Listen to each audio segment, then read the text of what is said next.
Good day, viewers. Today I'm going to discuss on taphophobia. Taphophobia is being pronounced as taphophobia.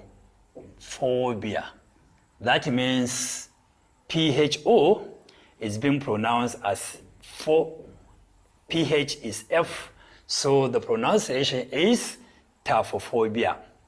What is taphophobia? Taphophobia is the fear of being buried alive. That means there are some people that are mostly in the developing world, they are being buried alive. So if the relatives are afraid of burying their dead ones alive, that is what we call taphophobia. And so to avoid taphophobia, one should look for the signs of death. So the signs of the death, how you are going to check, ordinary person can also check whether a person is alive or dead. And then there are also other ways of checking if a person is dead or not by a trained scientist, doctors, anatomists, and other paramedical scientists. So it is two ways.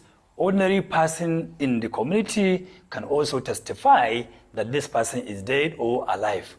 The first one is if you think you want to test for whether that person is alive or not, you now go towards the corpse and now call the name of that person, if at all you know the name of that person. If you call and there is no answer, that is one of the way to check. Secondly, you have to catch hold of the head of the deceased and shake. So by shaking the head, if the person is alive, may make some movements or may make some noise. Although even the dead person can make some noise because of the air inside the GIT or inside the lungs. And so you can tap the shoulder of the deceased, or you can catch hold of the head and shake the head, or you shake the body. And so if the person is alive, it's very likely going to make some movement or is going to make some noise from the respiratory tract or from the airways itself. So second one is gentle shake. So if there is no response, you also do what we call mirror trick. The mirror trick is you can just get what we call old mirror trick. So you can get any mirror or even your handset, your cell phone, you can clean the cell phone, clean it very well. And or if you have a mirror, you can take the mirror and then you now put it towards the nose of that person. And then if the person is alive, then you will see a fog on the mirror or on the cell phone itself. And so that means the person is alive and is making a breath. That is if at all you see that fog on the cell phone or on the mirror itself. The fourth one is what we call sniff test. The sniff test is like you get something that is very pungent in smell, like an onion. So onion, you can cut an onion and then you now take that onion towards the nose of that the one that you expect is dead. You now put it toward the nose of that person, and if the person is alive, because of that pungent smell, the person may grimace or may make some movement. So these are the four ordinary ways of checking if a person is alive or dead. A doctor can confirm whether that person is alive by checking the breathing pattern. Even the ordinary person knows that we breathe in and out, and so our chest, rises during breathing in and falls during breathing out. So the rising and falling of our breathing pattern, that indicates that that person is alive. But when you now check the chest, and there was nothing like rising or fall of the chest, that means there's no breathing. That is one. Two, you can also check for the pulse.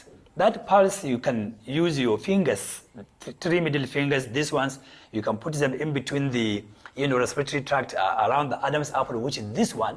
Then you put your fingers in between the Adam's apple and one very large tendon here of one muscle that we call sternocleidomastoid muscle here that passes obliquely upward and backward to insert at the muscular process of our skull.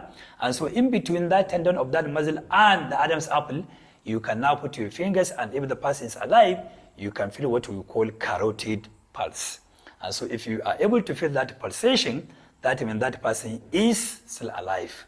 If none, then you can now go to the wrist again to confirm. So you can now put your fingers around the lateral side of your wrist, and so if the person is alive, easily you can feel the pulsation. That is what we call a radial pulse. So apart from that, you can also do what we call shining light. So you can shine a light, because currently we have our touch light in our cell phones. So you can open the eyes of that deceased. One eye is enough. You can open the eye. If the eye is closed, then you can now shine the light of your cell phone or a touch light. So by the time you now shine that light on the eye of that person, if the person is alive, you will see that the pupil constrict. But if the person is dead, the pupil will stay, still, and you will see it dilated.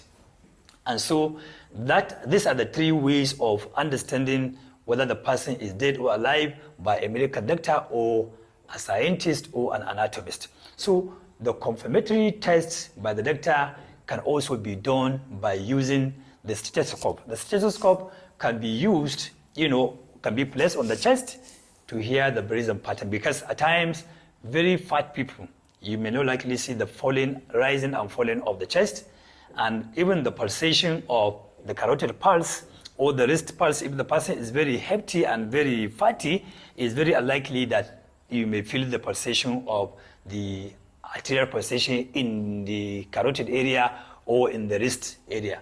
And so the best way is for one to use the stethoscope to listen to the breathing pattern, or to use the sphygmomanometer to measure the blood pressure, and also the stethoscope, the head of the stethoscope on the elbow joint to also hear the pulsation of the brachial artery. So viewers, thank you very much for having time to watch this video again. Thank you very much, and see you later on.